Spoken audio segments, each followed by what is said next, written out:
কেমিস্ট্রির ক্লাসে প্রত্যেককে স্বাগত।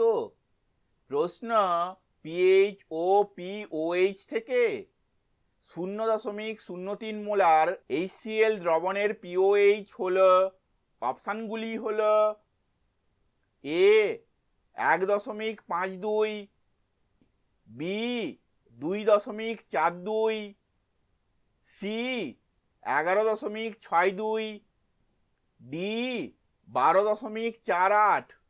উত্তরটি হলো ডি 12.48। এই উত্তরের ব্যাখ্যাটি আমরা পরের স্লাইডে দেখব।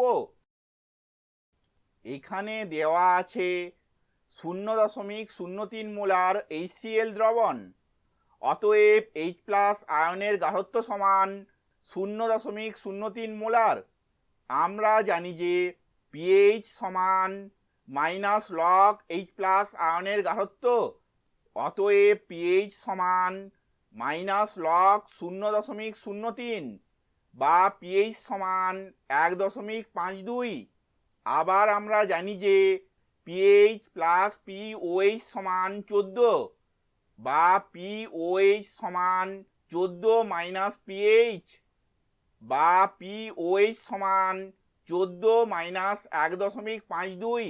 এটি পিএইচ এর মান। বা পিওএইচ সমান 12.48। ভিডিওটি দেখার জন্য ধন্যবাদ।